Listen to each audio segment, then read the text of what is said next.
G'day everybody, Dean Hunter here from the Rookies. 30 years. There it goes, 30 years of Rookies.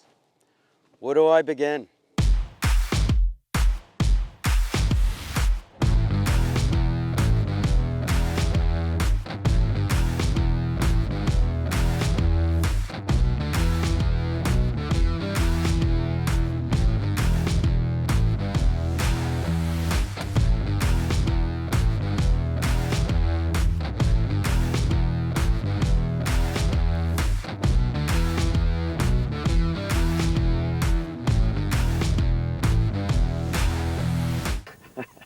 There's a lot of cards that come along, and there's some magic crashes.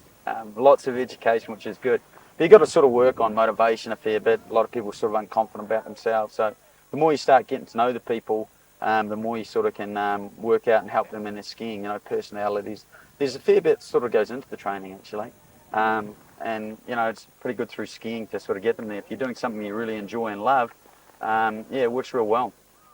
Back to the beginning, I suppose where it all started is it's sitting right in behind me there, treble cone. So I suppose the progression, if I look back there over the 30 years, and 30 years of the training, there was a little progression before that as I was the rookie, coming out of university, coming up here and chasing around and sort of learning to be a better skier, and I had to go out there and find it and chase these good skiers around because there wasn't a lot sort of happening at that stage. And I come across, oh my God, you can get qualified in these things. I can actually become an instructor and this can be a living. And then as I moved into the early 90s is where I started developing, saying, hey, there's a lot of people that might be interested in this. And of course, we're still dealing with university. I had a lot of mates at university and all that. So down there, we started to pick up the sport of the real growth of that weekend course of people coming into the Rookies, you know, through the probably early 90s and late 90s. And within that time, we started to get bigger groups. I think in probably 98, we had about 40 weekend rookies coming in. So all of a sudden, I had to find other trainers to sort of help with me, which thankfully enough, some of the rookies, you know, the Garrett Shaws, the Jason Kerrs, the original guys that come into this. And as we're growing into that, myself and Garrett started building an actual you know, a bit of a business and started to look at doing sort of week courses as we got to the late 90s. And one of the big things for us during that time is Steve Smart sort of come in there and gave us a bit of a structure and started developing us as trainers through these skills. Was just incredible with that passion that we got through what he was putting across to us. And then he'd bring people, you know, one of our, you know, phenomenal trainers, you know, JF out at that time, which, you know, in the same boat as us as he was getting into the CSIA sort of side of the instructor training and all that. And there was a guy, Stefan Kroberger, I probably pronounced his name wrong, sorry Stefan, phenomenal Austrian skier, one of the most talented skiers at massive pace around the mountain. We all got together, and you know, us being Kiwis and them being internationals, there was this great camaraderie in this of us really pushing our skiers and skiing under Steve's watch all the way into the 2000s, which when it really started to grow. You know, the Daniel Bogues, the Ruben Bogues, oh man, I'm going to miss a few people, the Rob Greaves, all these guys, New Zealand guys that come actually through the Rookie Academy, that come up through the qualifications, becoming trainers from training with us and passing on this passion for skiing as we started picking these internationals coming in and helping us with that. We started to develop other alliances with PK, who I spent some time with in the 80s, where we met and was one of my mentors. We started really growing into Basie. We had the Jazz Bruces, the Elaines, Rupert, phenomenal guy, keep coming out into the Canadian, where it grew into, you know, the Sunnies, the Luke Narons, the Jamie Jacks, the MCs, and into the PSIA. We had Jonathan Blue coming out and Jennifer. And it was amazing. It was the big heart of our international growth, was in the 2000s, getting through to all the way up to today.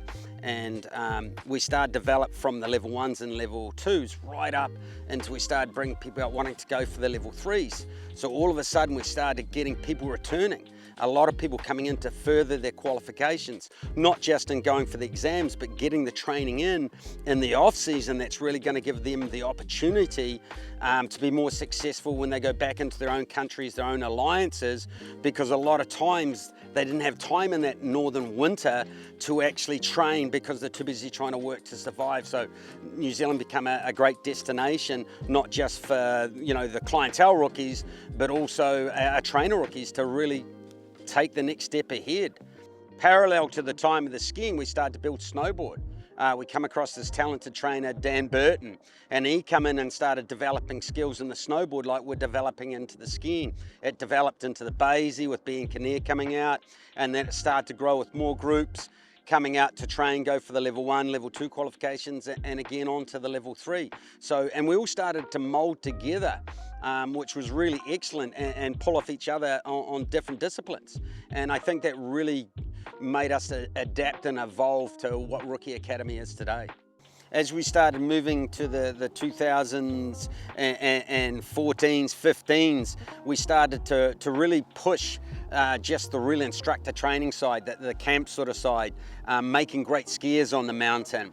And this was, we evolved into bringing some other talented skiers that were coming to New Zealand, the Josh Duncan Smiths, the Sam Walls, there's the Emily Tate Jamesons, and started to bring them in with some of the other great internationals coming in to really grow in that space.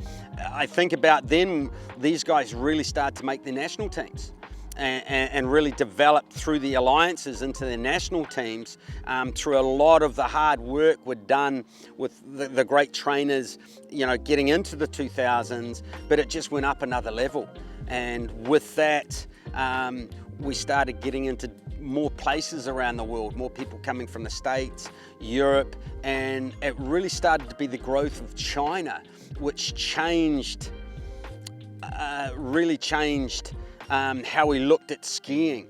Myself and Josh, there's also Brendan, we started to go into China and do some training with some of the ski schools through there, and started developing a brand into China, and it just took off. We started going through there, you know, for 5 years, from Yabali all the way down to Badahu, to one of the main centres, which where the last Olympics were, which is Chongli around Wanglong area. And we all went in there in November, and it was a brilliant time for us to just really develop our skills there, because not many of them spoke, none of them spoke English, and we had to work a lot with translators. So that was another skill that really helped us to get across what we wanted in our training a much simpler way. So we just kept evolving and evolving right up into what we do today. When I think of it, we started with 7, you know, Garrett Shaw, Jason Kerr, Jason Dupuis, there was Gabby, there was Lara, there was Rosie, there was one other guy, and for the life of me I forget him, and I'm sorry if you're out there. I do remember, I just can't get your name. And how we developed that through so many other really cool people, all the way up through, man, there must have been over 3,000 people that we have trained up to 2022 without counting this year. It's just unbelievable to me to start from there and to have been involved in that many people's training. And yeah, I'm just really humbled by it. You know, thank you. It's been an unbelievable experience, a life. I have truly lived the dream. To think quietly, the real story behind getting into this, I love the program Cheers, and the concept of this guy Norm coming into the bar and everyone going, Norm! And he'd be slid a beer. And I think for me, right at the start, I thought, what a great idea. Barrows was up, that every time I walked into Barrows, people would go, Dean, and I get a free beer. And then to build that to all around the world, you know, Dean, and everywhere I go, I get a free beer. To me, nothing gets better in life. I just punted, eh? Very unskillful. What is it? Jack of all trades, master of none.